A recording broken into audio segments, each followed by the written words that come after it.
नमस्कार दोस्तों, स्वागत है आपका हमारे चैनल में। अगर आप इस चैनल पर नए हैं तो लाइक एंड सब्सक्राइब जरूर करें। आज हम बात करेंगे, क्या पॉलिटिक्स करियर बन गया है या अब भी सेवा का एक माध्यम है। तो जानेंगे हमारे एक्सपर्ट से क्या इनका भाव है इसमें। तो आप कुछ बता सकते हैं इसमें कि पॉलिटिक्स को किस अंदाजे में यूथ और लीडर्स जो हैं वो देखते हैं। जी बिल्कुल, देखिए आपने जो टॉपिक उठाया है वो आज के दौर में बहुत ज़रूरी है इस पे चर्चा होना और लोगों तक ये बात पहुँचे कि पॉलिटिक्स आज भी सेवा का एक माध्यम होना चाहिए, ना कि पावर और पोजीशन का। लेकिन आज हमारे सोसाइटी में क्या है, उल्टा हो गया है। लोग पॉलिटिक्स को एज अ करियर चुनते हैं। लोग सोचते हैं पॉलिटिक्स क्या है, उससे हम पावर कमा सकते हैं, उससे हम पैसा कमा सकते हैं और सोसाइटी में रहने के लिए जो एक दबदबा चाहिए, लोग उसके लिए पॉलिटिक्स में ज़्यादा इन्वॉल्व होते हैं। तो मेरे हिसाब से सेवा का माध्यम तो आजकल के दौर में बिल्कुल नहीं है ये।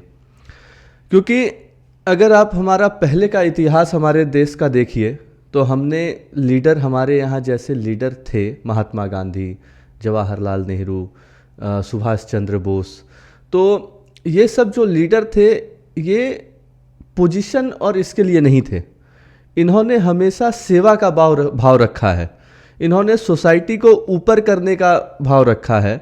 जहाँ पे मध्यम वर्गीय लोगों के पास कुछ नहीं है, उनके पास मैक्सिमम से मैक्सिमम साधन पहुंच सके, वो उन लोग देखते थे। लेकिन आजकल के सोसाइटी में क्या है, लोग झंडे उठाते हैं पार्टी के, लोग टिकट खरीदते हैं, लेते भी नहीं है, खरीदते हैं वो टिकट। तो अगर सेवा का भाव रखे तो आप देख सकते हैं कि टिकट क्यों खरीदा जाए। सेवा आप ऐसे भी कर सकते हैं, निस्वार्थ सेवा हो सकती है। आप अगर आज भी चले जाएं, बहुत गांव ऐसे हैं जहां पे आप जाके सेवा कर सकते हैं। उनके पास कुछ नहीं है, ज़रूरी नहीं है आपके पास पोजीशन होना चाहिए, आपके पास पैसा होना चाहिए उसके लिए। आप अगर कोई गरीब जा रहा है, उसको पानी पिला के भी सेवा कर सकते हैं। पानी कोई आप खरीदने का चीज़ नहीं है। लेकिन लोग आजकल दिखावा करते हैं। लोग आजकल सोचते हैं, एक पार्टी का झंडा ले लेते हैं, उस पर चुनाव लड़ते हैं, लोगों के पास जाते हैं कि मैं आपका मदद करूंगा जीतने के बाद। वो उस समय मदद नहीं करते हैं, जीतने के बाद भी मदद नहीं करते हैं। तो इससे आप कह सकते हैं कि ये करियर ही बन गया है। और अगर देखा जाए तो इसमें जैसे किसी के पापा अगर चुनाव लड़े, वो बहुत दिन से राजनीति में है, तो बेटा भी अपना करियर राजनीति में ही बनाना चाहता है। क्योंकि वो ओहदा, वो जो पब्लिक एक रिस्पेक्ट देती है, जो रिस्पेक्ट से ज़्यादा मैं कहूँगा जो डरती है, क्योंकि उनके पास ओहदा है, उनके पास पावर है, उनके पास एडमिनिस्ट्रेशन पावर है, सब चीज़ उनके पास है। तो इस वजह से कह सकते हैं कि पब्लिक भी उनको पैसे के लिए ही वोट करती है। देखिए, मेरे हिसाब से जहाँ पे पब्लिक को पैसा मिलता है, जहाँ पे इलेक्शन आई, पब्लिक को पैसा दिया गया, वो पब्लिक उधर चली जाती है। सेवा का आप कितना भी भाव रखें, लेकिन आप जीत नहीं सकते हैं इलेक्शन में बिना पैसा के। तो ये कह सकते हैं कि बिल्कुल लोग आजकल इसको एज ए करियर ही चुनते हैं। तो अभी जो बात है, बहुत सारे सेलिब्रिटी भी आजकल, सेलिब्रिटी आप किसी भी सेंस में, या वो क्रिकेटर हो या वो फिल्म स्टार हो, वो भी जब उनका करियर उस पर्टिकुलर क्षेत्र में समाप्त हो जाता है तो वो पॉलिटिक्स के दौर में आते हैं। तो क्या आप उसको किस नज़रिए से देखते हैं कि वो सेवा के भाव से आते हैं या फिर अपना उसमें जो पॉलिटिक्स में दबदबा है वो बनाने आते हैं? क्योंकि बहुत सारे ऐसे इन्फ्लुएंसर हैं, बहुत सारे ऐसे सेलिब्रिटी हैं जो किसी पॉलिटिकल पार्टी के साथ जुड़कर इलेक्शन तो जीत जाते हैं, लेकिन उसके बाद उनमें कोई लोगों को मदद करने की कोई जिज्ञासा नहीं रहती है। तो इसको आप कैसे देख सकते हैं कि जैसे कि बताया जाता है कि पॉलिटिक्स में आने के बाद आप देश की सेवा करेंगे, लेकिन उनको तो वो इलेक्शन जीतने के बाद वो पावर मिलता है लेकिन वो सेवा नहीं करते हैं। तो इस पे क्या बताएंगे आप? देखिए, जहाँ तक सेलिब्रिटी और इन्फ्लुएंसर की बात है, जी बिल्कुल, देखिए उनके पास पैसा है, उनके पास माध्यम भी है, उनके पास साधन भी है बिना पावर में आए हुए, जब वो उस समय मदद नहीं कर रहे हैं, तो आप कैसे अंदाज़ा लगा सकते हैं कि वो पॉलिटिक्स में जीतने के बाद वो पब्लिक का मदद करेंगे? क्योंकि देखिए, मेरे हिसाब से मन में वो भाव होना चाहिए मदद करने का। अगर एग्जाम्पल मैं ले लूँ तो देखिए, किसी आदमी के पास अगर कुछ भी नहीं है और उनका अगर मदद करने का भाव है तो वो करते हैं। ज़रूरी नहीं है आपके पास करोड़ों रुपए होना चाहिए। तो अगर मैं एक अभी अगर देखेंगे आप, बहुत सारे ऐसे सेलिब्रिटी हैं जो ऑलरेडी एमएलए भी हैं, जो ऑलरेडी एमपी भी हैं, तो वो रहते हुए भी कुछ नहीं कर पा रहे हैं पब्लिक के लिए। आप कम से कम अपने क्षेत्र में तो कीजिए। अगर आप राष्ट्रीय स्तर पर नहीं कर सकते हैं, ठीक है, तो आप अपने क्षेत्र के लेवल पे कीजिए, आप अपने क्षेत्र के लोगों को ऊपर कीजिए, आप अपने क्षेत्र में वो साधन दीजिए। लेकिन वो भी नहीं होता है। वो एसी के कमरे में रहते हैं, वो एसी के गाड़ी पे चलते हैं, करोड़ों का गाड़ी पे चलते हैं, लेकिन अगर कोई सामने जाए फ़ोटो खिंचवाने तो उनको धक्का मार देते हैं। तो आप इससे समझ सकते हैं कि क्या अंदाज़ा आप लगा सकते हैं, ये आप समझ सकते हैं। देखिए, पहले क्या होता था, मैं आपको एक दो एग्जाम्पल दे दूं। हमारे इधर भी बहुत सारे ऐसे लीडर हैं, आज भी प्रेजेंट है, पहले भी प्रेजेंट थे, जो सेवा का भाव रखते थे। अगर मैं एग्जाम्पल ले लूँ, एक मैं आपको खूबसूरत एग्जाम्पल देता हूँ मनोहर पारेकर का, जो गोवा के सीएम हुआ करते थे। तो वो एक दिन बिना कुछ सिक्योरिटी प्रोटोकॉल के कुछ वो रेस्टोरेंट में चाय पीते हुए पाए गए, साधारण कपड़े में।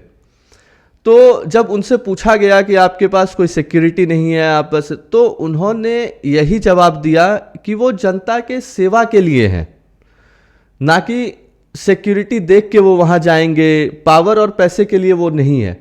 इसलिए वो एक साधारण व्यक्ति अपने आप को मानते थे, इसलिए वो उस रेस्टोरेंट में चाय पीते हुए साधारण कपड़े में पाए गए। लेकिन आजकल अगर आप देखेंगे, बहुत सारे ऐसे नेता हैं जो अगर चाय पीने भी जाएंगे तो 10 पुलिस वाले रहेंगे साथ में गन रहेगा, पैसा रहेगा, गाड़ी रहेगा, रैली लेके जाते हैं वो 10-12 गाड़ियों की। तो ये आप समझ सकते हैं कि किस इधर जा रहा है हमारा लीडर और हमारे यूथ। तो जैसे बहुत सारे पॉलिटिशियन हैं, उनको बहुत कभी कभी बोल्ड डिसीजन लेना पड़ता है, और जब वो बोल्ड डिसीजन लेते हैं किसी के अगेंस्ट, तो उनके जीवन में खतरा भी आता है, तब तो उनको सिक्योरिटी लेकर जाना चाहिए। लेकिन बहुत सारे ऐसे मिनिस्टर्स हैं, मतलब भारत में एक ऐसा नियम ही है कि अगर आपको पदवी मिनिस्टर का मिला है तो आपको कुछ श्रेणी की सुरक्षा दी जाएगी। तो क्या आप इससे सहमत हैं कि कभी आप बोल्ड डिसीजन लें और उस डिसीजन को लेकर अगर आपको कुछ खतरा है तब आपको कुछ सिक्योरिटी दी जाए, या फिर मिनिस्ट्री का पदवी लेते ही आपको सिक्योरिटी आपको दिया जाए? तो आप इससे कितना सहमत हैं? देखिए, ये सब पॉलिटिसाइज हो गया है आजकल। मेरे हिसाब से पहले का भी दौर था, आज का भी दौर है। तो देखिए, आप अगर बहुत अच्छे नेता हैं, अगर आप पे कुछ जान का खतरा है, आपको धमकी दिया जा रहा है, तो मैं समझ सकता हूं कि सिक्योरिटी ज़रूरी है उस केस में। लेकिन अगर आप बस नेता हैं, आपने बस एक पदवी हासिल कर लिया और उसके बेसिस पे आप सोचेंगे कि मुझे Z कैटेगरी का सिक्योरिटी मिल जाए या Y कैटेगरी का सिक्योरिटी मिल जाए, तो ये मेरे समझ से बहुत गलत है। क्योंकि देखिए, एक नेता के पीछे जो भी सिक्योरिटी रहते हैं, उनका भी खर्चा जो है वो नॉर्मल आदमी के टैक्स से ही जाता है। तो अगर वहाँ पे अगर हम कॉस्ट कटिंग करते हैं, वहाँ पे अगर उनको उसमें कुछ हम नहीं देते हैं, तो मेरे हिसाब से आप वो पैसा कहीं पे योगदान में लगा सकते हैं। किसी का घर अगर नहीं बना है, बहुत गरीब है, उनका आप घर बना दीजिए। जो इतना तामझाम लेके जो नेता चलते हैं, मेरे हिसाब से वो सही नहीं। हाँ, कुछ नेता ऐसे हैं, अगर आपने बोल्ड डिसीजन लिया, अब अगर आप ऐसा कुछ डिसीजन ले रहे हैं जो देश के हित में हो, जो राष्ट्रीय हित में हो, और उसके लिए अगर आपको खतरा है, तो मैं समझ सकता हूँ उसके लिए सिक्योरिटी बहुत ज़रूरी है। देखिए, क्योंकि मैं आपको एग्जाम्पल दे दूँ, लाल बहादुर शास्त्री जो हमारे सेकंड प्राइम मिनिस्टर भी रह चुके हैं, वो एक बार रेलवे मिनिस्टर हुआ करते थे। तो उस समय रेलवे हादसा हुआ था, बहुत बड़ा रेलवे हादसा हुआ था। तो उन्होंने तुरंत रिज़ाइन कर दिया, तुरंत इस्तीफ़ा दिया उन्होंने। तो जब लोगों ने उनसे पूछा कि आपका तो डायरेक्टली इसमें इन्वॉल्वमेंट भी नहीं था, तो आपने रिज़ाइन क्यों किया, तो उन्होंने साफ कहा कि देखिए मैं नेता हूँ, मैं उस डिपार्टमेंट का लीडर हूँ, अगर उस डिपार्टमेंट में कुछ हुआ है तो जिम्मेदारी मेरी है। लेकिन अगर आज आप नेता के पास जाएंगे, कुछ भी वो कर दे, वो रिज़ाइन नहीं देते हैं, वो इस्तीफ़ा, वो गलती अपना स्वीकार करते ही नहीं है। तो इससे आप समझ सकते हैं कि लोगों को पावर और पैसा का किस तरह से नशा चढ़ा हुआ है कि वो अपने कुर्सी के लिए कुछ भी कर सकते हैं। वो तो इवन ऐसा है कि आप इलेक्शन में कभी कभी देखेंगे कि इलेक्शन आता है और वो जीतने के लिए कुछ भी करवा सकते हैं, वो जीतने के लिए भी कुछ कर सकते हैं, पैसा बंटवा सकते हैं, किसी का हत्या कर सकते हैं, कुछ भी कर सकते हैं, बस एक पावर और वो कुर्सी पाने के लिए। तो मैं यही समझ सकता हूँ कि बहुत गलत हो ये चीज़ है, इसको आज भी सेवा के भाव से ही देखना चाहिए पॉलिटिक्स को। तो बहुत सारे ऐसे नेता हैं यहाँ पर जो इलेक्शन लड़ते हैं और जब उनका करियर खत्म होने लगता है तो वो अपनी पदवी अपने परिवार के ही किसी सदस्य को देना चाहते हैं। तो इसमें कुछ हाई कमांड जो उस पर्टिकुलर पार्टी की होती है, तो क्या वो एक्शन ले सकती है कि आपका करियर तो ख़त्म है लेकिन बस आप हमारे पार्टी से जुड़े हैं, इस बेसिस पर आपके परिवार के सदस्य को हम अपने पार्टी में कुछ एक विशेष पोजीशन दें, या फिर जो सही में समाज सेवी हैं, जो सही में लोगों के हित में सोचते हैं, उनको उस पर्टिकुलर पोजीशन को देना चाहिए, या फिर वो भी एक दबाव महसूस करते हैं? क्या है ऐसा कि वो अपने परिवार के ही सदस्य को बढ़ाते रहते हैं? देखिए, अगर कोई नेता का बात कर लीजिए, अगर कोई क्षेत्र से एक विधायक हैं या कोई सांसद हैं, तो उनकी लोकप्रियता वहाँ पे बढ़ जाती है, और लोकप्रियता इतनी बढ़ जाती है, इतनी बढ़ जाती है कि लोग उसको भगवान मानने लगते हैं। तो अब ऐसा आता है कि देखिए, मैं जैसे पहले कहा, लोग पावर और कुर्सी चाहते हैं क्योंकि बहुत उनका उससे ओहदा मजबूत होता है। तो जहाँ तक मैं बात करूँ, तो देखिए, सांसद जहाँ से भी रहा हो, उनके बेटा को नहीं जाना चाहिए जब तक उनमें सेवा का भाव नहीं हो। लेकिन हाई कमांड, जैसा आपने बात किया, वो भी दबाव महसूस करते हैं। उनको क्या चाहिए? उनको चाहिए सीटें, उनको चाहिए विधायक, उनको चाहिए सांसद। अगर किसी स्टेट का चीफ मिनिस्टर बनना है और अगर भारत का प्रधानमंत्री बनना है, तो उनको सांसद, उनके सांसद को जितना होगा, उनके विधायक को जितना होगा। अगर वो लोग भी सोचते हैं कि अगर सेवा के भाव से देखेंगे तो उनका ऊपर वाला जो कुर्सी है वो चला जाएगा अगर उनके वो विधायक जीतते नहीं है, तो इसलिए वो क्या करते हैं कि सिंस उनका लोकप्रियता उस क्षेत्र में रहता है, तो वो नहीं तो उनके बेटे, एटलीस्ट उनके नाम पे उनको वोट मिलेगा। लेकिन अगर आप उनके अलावा किसी और को अगर देते हैं और अगर वो सांसद उनको सपोर्ट नहीं करते हैं, तो बहुत ही मैक्सिमम चांस है कि वो वहाँ से हार जाएंगे। तो इसलिए मुझे लगता है कि ये सारा खेल जो है वो ओहदा, कुर्सी, सिक्योरिटी, यही सब का है। ये सब मिली भगत होता है ऊपर से लेके नीचे तक। अगर यही मैं अगर बात करूं तो वो आप देख सकते हैं जो बॉक्सिंग के जो चेयरमैन थे, वो सांसद भी रह चुके हैं। जब उन पे बहुत ज़्यादा केस बढ़ने लगा, बहुत ज़्यादा दबाव महसूस होने लगा उनको, तो वो खुद नहीं अपने बेटे को सांसद का टिकट दिलवाते हैं और वो वहाँ से जीतते भी हैं। तो जब लोगों को पता ही नहीं है, लोगों को ये पता होना चाहिए कि उन्होंने क्या किया है, और अगर उनके पास, अगर उनके बेटे देखिए सांसद बनते हैं, तो मेरे हिसाब से पावर भी उन्हीं के पास है। ऐसा नहीं है कि पावर दूसरे के पास चला गया है। तो मेरे हिसाब से ऐसा नहीं होना चाहिए।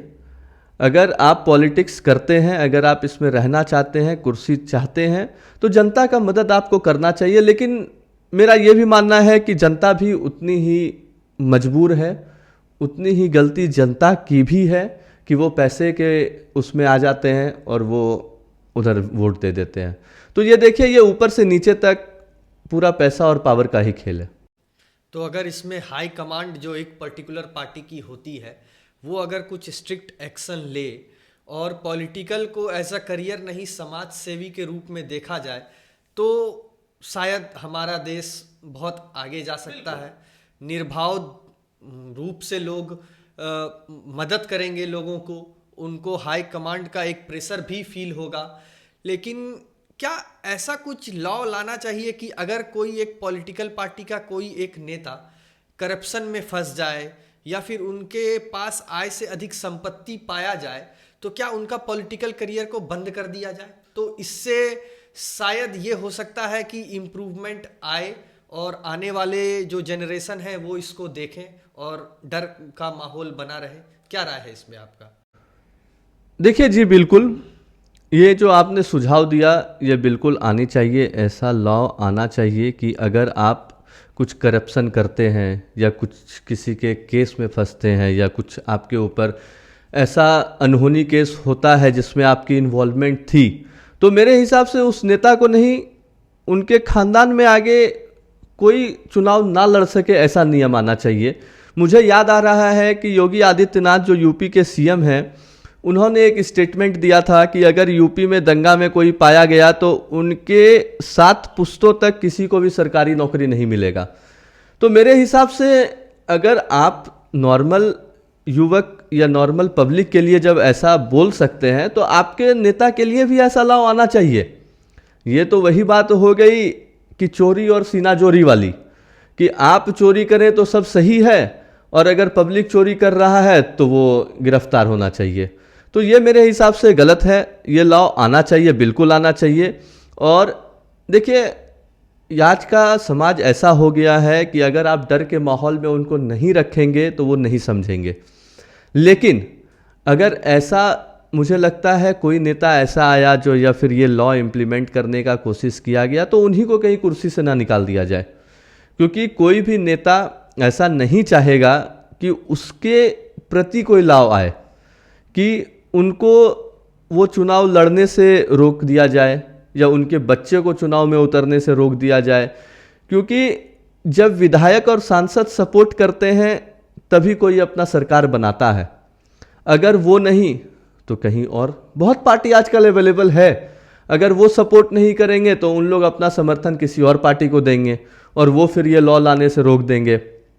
तो देखिए, मेरे हिसाब से आजकल पार्टी भी इतनी हो गई है, नेता एक ही होते हैं, अगर उनको इधर नहीं तो वो उधर सरक जाते हैं। तो यही चीज़ चल रहा है। तो देखा दोस्तों आपने, आज हमने जो डिस्कशन किया उससे आप भी बता सकते हैं कि देश में, भारत में एक्चुअली में पॉलिटिक्स को एज अ करियर देखा जाता है या फिर एक समाज सेवी के रूप में। तो आपका क्या राय है ज़रूर कमेंट करके हमें बताइएगा। और हमारा पॉडकास्ट आज यहीं हम समाप्त करते हैं। आप लोगों से मिलेंगे हम अगले एपिसोड में।